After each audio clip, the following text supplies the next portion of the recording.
What's happened to you? And at this point in my life, wallah, I've been gifted, alhamdulillah, by Allah with cancer throughout my body.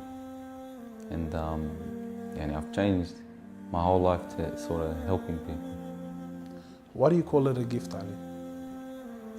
And alhamdulillah, it's a gift because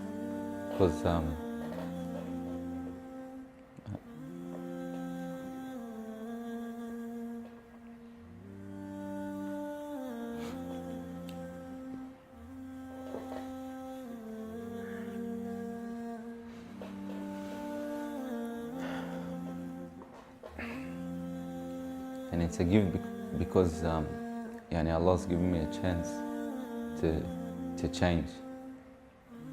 What has having cancer, what has it opened your eyes to? SubhanAllah, everything in life, even the smallest gift, like breathing fresh air.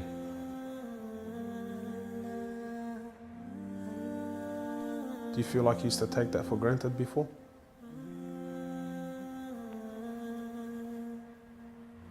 How long have you had cancer for? 4 months now. Ali was diagnosed with stage 4 cancer and given only 7 months to live. Upon finding the news, he immediately sold his successful business and was forced to reconsider the lavish lifestyle he was accustomed to. Everything was to change. Ali, what was your reaction when you came to know you had cancer? I got rid of my cars, I got rid of my watches, even my clothes. I took them with me overseas and I gave them to a lot of people up there, alhamdulillah. So I wanted to try to leave this world without anything. So you were on a mission to get rid of your dunya.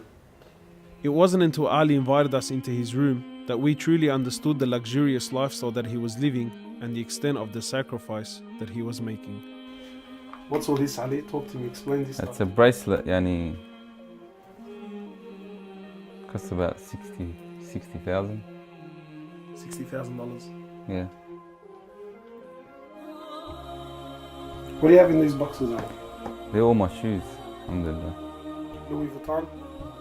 All Louis Vuitton. How much is something like this worth, Ali? They're probably about 1,300, How much you pay for that, Ali? about 700 Ons. for a pair of thongs, yeah. So what's happening with the sunglasses here, Ali? I just like collecting different sunglasses. Yeah?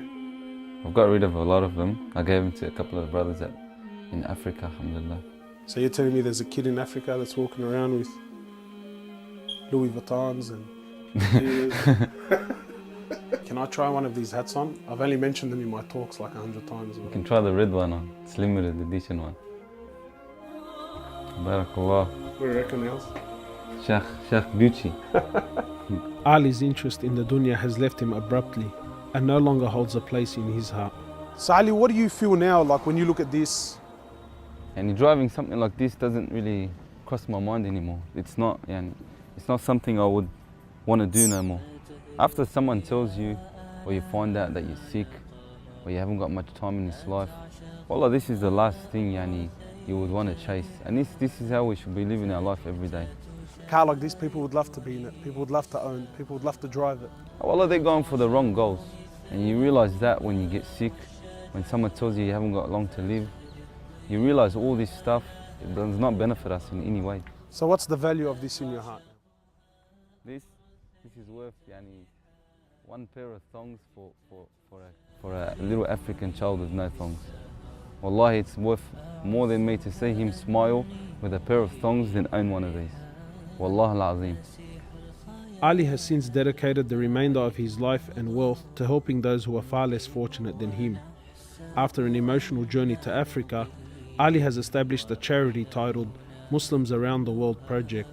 The organization wasted no time in the construction of a masjid and a school in Africa to serve as an ongoing charity for him when he finally has to depart this world. Well, it all started from when I went to the cemetery when a brother that has cancer passed away. And I was at the cemetery And I was just thinking to myself, you know, after you go, there's nothing. There's no one there for you. No mother, no father, no brother, no sister, except for your deeds. And even your money is not going to be there for you. So the only thing that's going to be there for you is a sadaqah. And that's the only thing that's going to help you gradually through your time in the grave till you get to the ultimate destination. As the reality of death further sinks in, Ali spends most of his personal time in preparing himself for his final meeting with his Creator, Allah. The Prophet of Allah says, sallallahu alaihi wasallam, more or less, he says, he who loves to meet Allah, Allah loves to meet him. And he who hates to meet Allah, Allah hates to meet him. Are you loving to meet Allah? Because of this cancer, I've been advised by one of the brothers to take a special drug to help me with pain and stuff. And subhanAllah, it's very strong. I took a bit too much and I came into a whole different world within not knowing where I was, and it was very hard for me.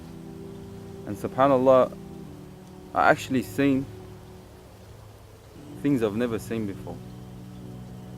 And my family were there all standing around me, and I was pointing up and I was saying, Ya Allah, take me. And it was that beautiful what I was seeing. I just wanted to go. And the next day, subhanAllah, I woke up and I was upset that Allah didn't take me.